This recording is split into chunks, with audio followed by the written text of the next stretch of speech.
clarity is a power. qofka in uu message-ka uu sheegayo waxaan rajeynayaa message-keeda hore inaad fiirsatay message-ka uu sheegayo ama waxa uu ka hadlayo inay wax cad yihiin waxa cadna waa inaad isweydiisaa dhowrkan su'aalood inaad isweydiisaa what is my audience dadka aan u warramayo message noocee ahaan rabaa inaan u sheego message noocee ahaan rabaa dadka inay guriga la aadaan message noocee ahaan rabaa dadka inay ficil geliyaan ama ay ka faa'iideystaan qofku waa inuu as a leader markuu yahay ama uu dadka la hadlayo uu isweydiiyo su'aalahan dhowrka ah ee ku kaalmeynaya ama ku caawinaya in uu ogsoon yahay remember message kasta oo la hadlo ma ahan mid taabanaya saan hore uga soo hadalnay dadka dareenkooda emotionkooda adigana ku xiran experience-gaaga hadduusan labadaas midna ahayn wuxuu noqonayaa information-ka aan ka soo hadalnay oo inta badan boring-ka ah oo aysan dadku u baahnayn waxaa example qof kasta inuu iscaateeyo waa rabaa information-ka caatada qof walba waa ogyahay laakiin meeqa qofoodaa rabta inay dhegaysato ama follow up garayso hawsha ayada dad yar baa raba inay dhegaystaan why because inta badan dadka sheegaya si boring ah oo xanuun badan bay u sheegaan marka waa inaad isweydiiso waay message-kan aad rabto inaad dadka u sheegto ma cad yahay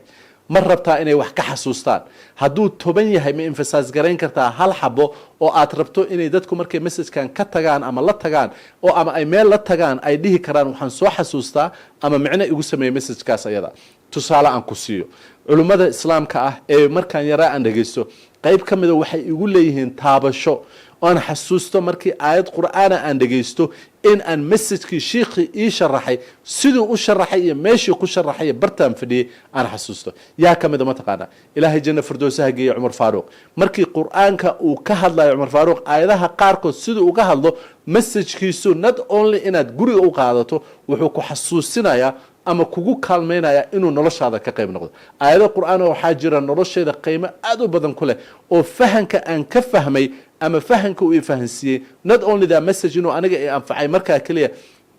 bad nolosheeda kamid waxaa kamid aayad ku jirta suuratul ar-rahmaan ku jirta intaan aayadaha iyo qur'aan ku sheegin bad message kasta oo qof uu sheegay speaker waa inuu ogsoon yahay maxaad ka rabtaa message-kan what is this message clear maya qofku ma rabtaa inuu gurigiisa u qaato number 2 will they feel good message-kan markay qaataan will they feel message-kan feeling good ma kala tagayaan not only inay feeling good kala tagayaan ma dhageysanayaan dhagahooda ma u furan yahay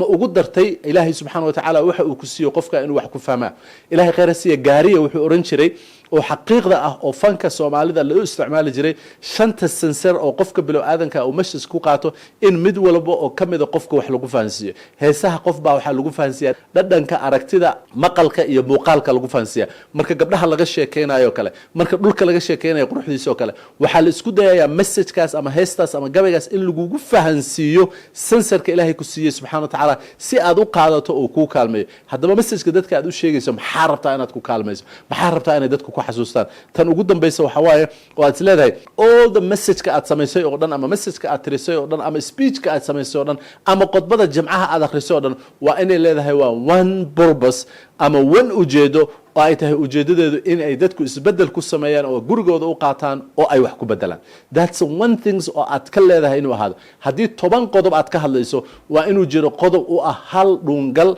ama hal micno ah maanta message-kan hadda aan kala hadlayo waxa waaye aan rabo inaad guriga u qaato message kasta oo aad rabto inaad soo jeediso waa inaad ogsoon tahay ma ku cad yahay oo clear ma ku yahay dadka ka dhageysanaya diday feel good hadaysan feel good dareemaynin ma ka dhigi kartaa sidaan ka hadalnay emotion and experience inaad ku darto oo qofka message-kii uu dhadhan u sameeyo uu dhaho qofkan waxa uu igala hadlaayo macno ii sameysay because asaa ku dhacay asaa tubaaka cuno ka dawoobay asaa jaad cuno ka dawoobay asaa business ku qasaaray sidoo ugu qasaaro iga sheekay anna number 3 ga ugu dambeeya message-kaas dadku markay guriga la tagaan ama ay gurigooda u qaataan saameyn ma ku yeelanaya ay fahmaan haddaysan saddexdaas message-ka uu ku jirin waa hadal information dadkuna inta badan information uma baahna waxay u baahan yihiin experience and emotions message ku jira oo gurigooda la tagaan